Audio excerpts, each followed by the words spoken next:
میرے نبی نے فرمایا قیامت کے دن میں اٹھوں گا، میرے دائیں طرف سے ابو بکر اٹھے گا، میرے بائیں طرف سے عمر اٹھے گا۔ حضرت بلال کی قبر ملک شام میں ہے، لیکن میرے نبی نے فرمایا بلال میرے قدموں سے اٹھے گا، مدینے سے اٹھے گا۔ ہاں ہائے ہائے، اب نے کہا لوگ پیدل چلیں گے، میں براق پہ چلوں گا، بلال میرے آگے سرخ اونٹنی پہ سوار چلے گا۔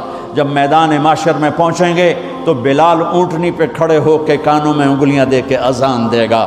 وہ اذان بلالی رہ گئی رسم اذان، روح بلالی نہ رہی، فلسفہ رہ گیا تلقین غزالی نہ رہی۔ وہ اذان بلالی ہم سب سنیں گے جب کہیں گے اشہد ان لا الہ الا اللہ، تو سارا میدان معشر کا مرد عورت کہے گا سچ کہہ رہے ہو۔ جب کہیں گے اشہد ان محمد رسول اللہ، سارا میدان معشر کا مجمع کہے گا سچ کہہ رہے ہو۔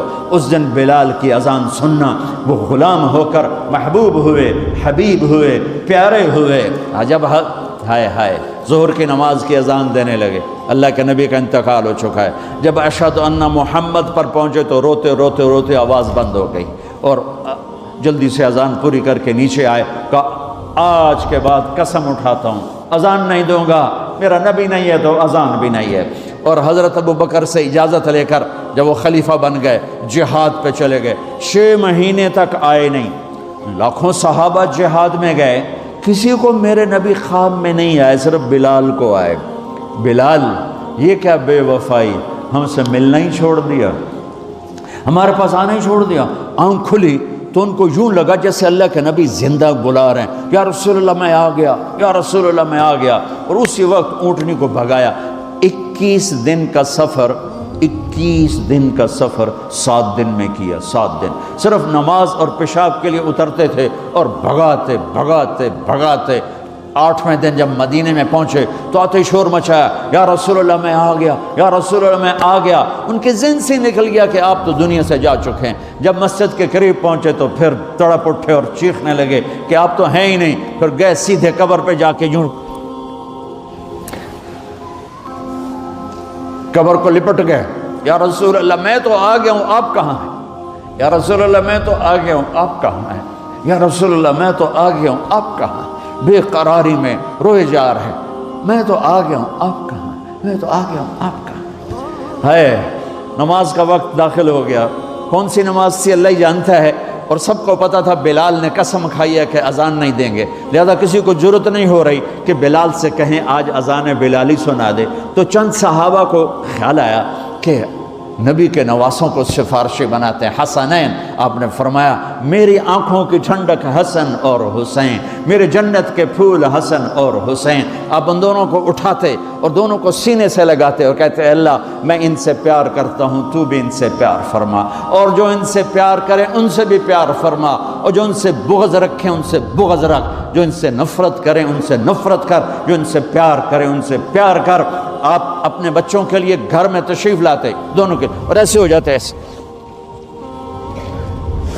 آؤ بچوں اپنے اونٹ پہ چڑھ جاؤ، دونوں بچوں کو کمر پہ چڑھا لیتے اور کمرے میں چکر لگاتے، پھر یوں منہ کر کے کہتے تمہارا اونٹ کیسا ہے، پھر دونوں بھائیوں کو اتار دیتے اور زینب نواسی کو بٹھاتے، پھر پورے کمرے میں چکر لگاتے۔ یہ میرے نبی نے لیسن دیا ہے کہ بچوں کو ٹائم دو، جو ماں باپ بچوں کو ٹائم نہیں دیں گے ان کے بچے ضائع ہو جائیں گے، چاہے مدینے میں رہیں چاہے بریڈ فورڈ میں رہیں، اور جو ماں باپ اپنے بچوں کو ٹائم دیں گے ان کے بچے انسان بنیں گے، چاہے لندن میں رہیں چاہے بریڈ فورڈ میں رہیں، چاہے مکہ میں رہیں چاہے ملتان میں رہیں، ان کے بچے انسان بنیں گے۔ اگر آپ نے بچوں کو ٹائم نہ دیا تو وہ جانور بن کے پروان چڑھیں گے، پونڈ کے پیچھے بھاگتے رہے۔ میرے نبی جیسی ہستی اپنے بچوں کے لیے ٹائم نکال رہے ہیں، تم کیسے لوگ ہو جو کہتے ہو جاب ہے شاپ ہے، ٹائم کوئی نہیں۔ لعنت ہے اس جاب اور شاپ پر جو تمہیں تمہاری اولاد کے بھی قابل نہ چھوڑے۔ بیوی کے لیے بھی ٹائم نہیں، بیوی کے پاس خامند کے لیے ٹائم نہیں،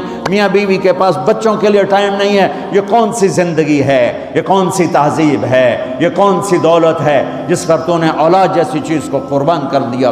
ابو ہریرہ فرماتے ہیں میں نے دیکھا میرے نبی نے حسن کبھی حسین پاؤں پہ کھڑا کیا ہوا اور جھولا دے رہے ہوتے تھے، جھولا جیسے اب مائیں جھولا دیتی ہیں اپنے چھوٹے بچوں کو، پھر ان کو کہتے اوپر چڑھ بیٹا، اوپر آ جا، اوپر آ جا، اوپر آ جا، اوپر آ جا، تو وہ ایسے ایسے ایسے ایسے ہوتا ہوتا ادھر پھر ادھر پھر ادھر پھر ادھر پھر ادھر، اب کہتے اور آگے آ جا، آگے تو اب ایسے ہوتے تھے، پھر آپ یوں ہو جاتے، آ جاؤ اور آگے آ جاؤ، تو وہ چڑھتے چڑھتے چڑھتے یہاں آ جاتا، اب اسے آگے تو آپ کا منہ شروع ہوتا، تو یہاں اس کو کھڑا کر کے دونوں بازو ایسے فکس کر کے آگے بڑھ کے ان کا بوسہ لیتے اور کہتے یا اللہ میں ان سے پیار کرتا ہوں، تو بھی ان سے پیار فرما۔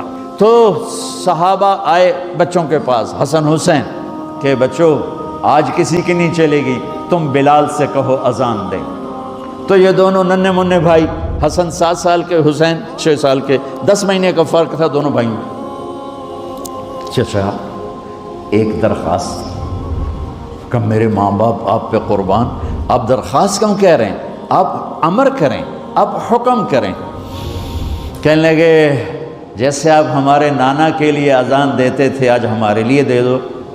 تو ایک دم وہ رونے لگے بلال، کہا ہے میرے بچوں میں نے قسم اٹھائی تھی کہ میں اللہ کے نبی کے بعد کبھی اذان نہیں دوں گا، لیکن تم پہ تو ہزاروں قسمیں قربان ہیں، میں اپنی قسم توڑتا ہوں اور اذان دیتا ہوں۔ جب وہ چڑھنے لگے اس بی بی کے گھر، قریب ایک انصاری عورت کا گھر تھا جس کی چھت پہ چڑھ کے اذان دیا کرتے تھے، تو سانس رک گئے سب کے، آنکھیں پھٹ گئیں، اور وہ یوں منظر دیکھ رہے کہ آج بلال تو ہے، محمد مصطفیٰ نہیں ہے، آج اذان بلالی تو ہوگی لیکن محمد مصطفیٰ کی جھلک نہ ہوگی۔ جب ان کانوں میں انگلیاں، جب انہوں نے اللہ اکبر کہا تو مدینے میں گھر گھر ماتم بچھ گیا، عورتیں بھی چیختی ہوئی گھروں سے باہر نکل آئیں، سارے مدینے کی گلیوں میں چیخ و پکار مچ گئی، اور یوں سب کو لگا جیسے محمد مصطفیٰ زندہ ہیں اور ان کا زمانہ ہے، لیکن آپ تو جا چکے تھے۔ یہ بلال کو جو رتبہ میرے رب نے دیا، یہ غلامی مصطفیٰ کی وجہ سے دیا ہے،